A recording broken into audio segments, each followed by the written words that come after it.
Offense of abduction. It is defined in section 362. The section says, whoever by force compels by any other deceitful means induces any person to go from any place is said to abduct any person. This is the bare language of section 362. This particular section defines the word abduction. Under this section, abduction is not a substantive offense by an auxiliary act which is not punishable by itself. It is criminal when it done with one or other of the intention is specified in this section 362. Now, what is the main ingredient of section 362? The first thing is forceful compulsion or inducement by deceitful means. Number two, the object of such compulsion or inducement must be the going of a person from any place. In English criminal law, abduction is the crime in English law, and it is crime in English law when there are four essential ingredients are satisfied. Number one, under English law, the first condition is for abduction a girl under 16 years from the possession of her parents or guardian.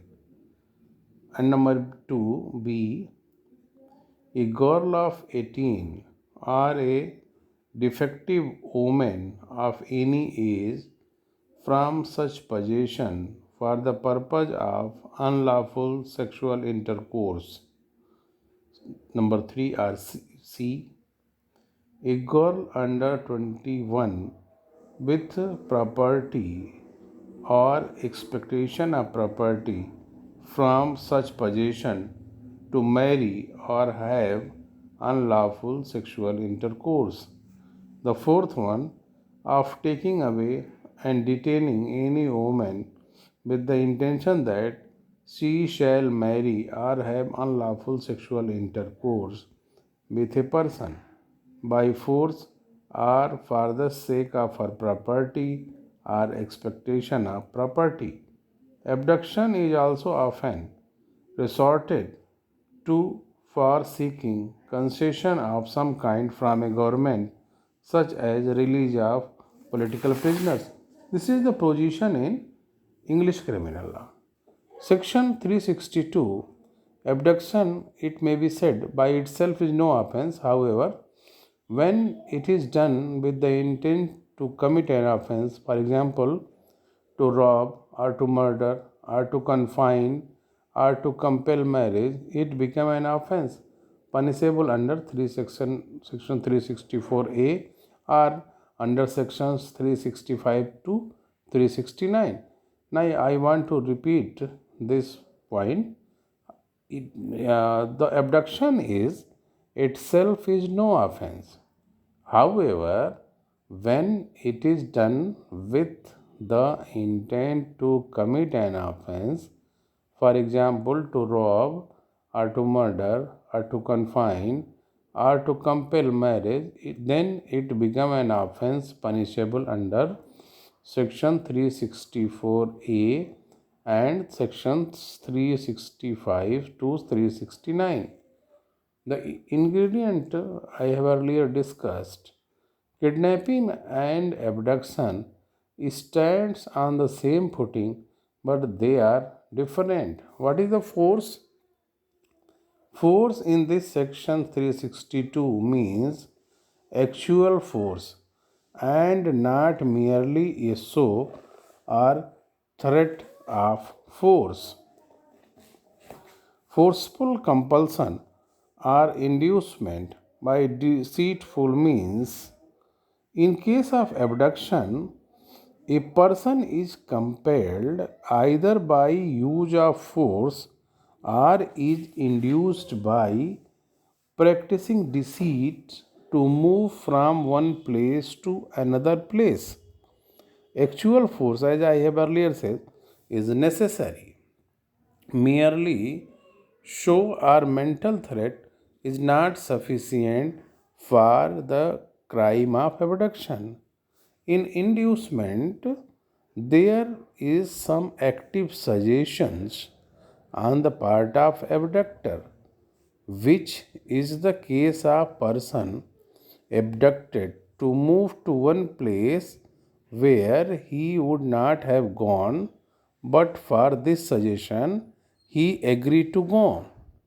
The change of mind of the victim must have been caused by an external pressure of some kind.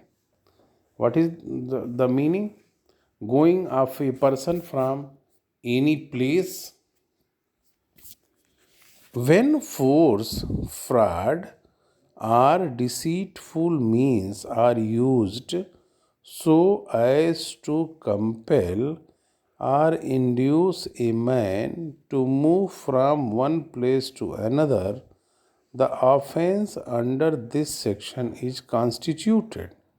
So, where a woman is carried away by force against her will, it would be abduction even though she is carried with the object of restoring her to her husband.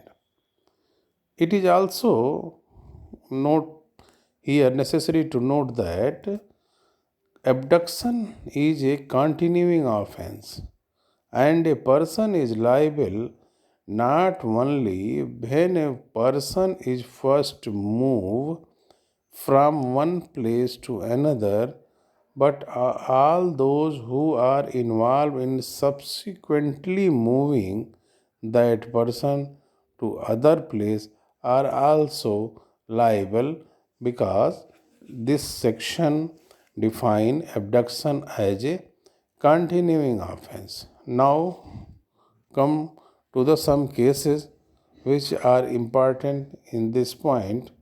In a case of Mehboob, an orphan girl which is the age of 17 years is brought up by M, yeah, another person, as his own daughter.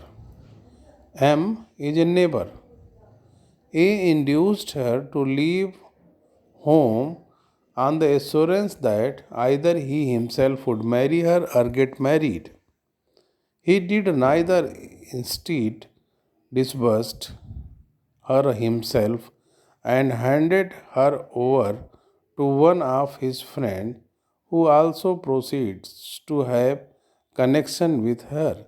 He was held the guilty of offense under 362. It was held that the expression deceitful moons, which is used in section 362, is wide enough.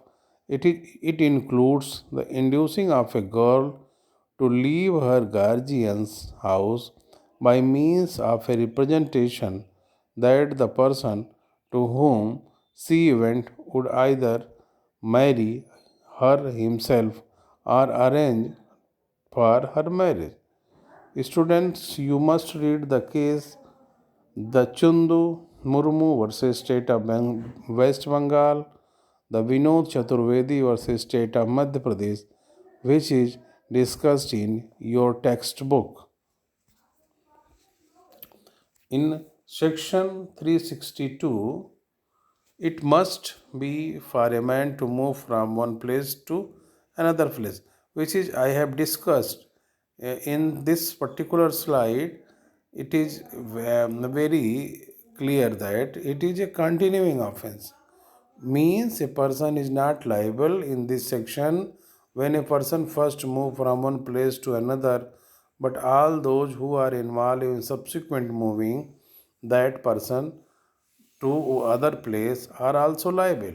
Where the case I have earlier discussed, Mahbub's case.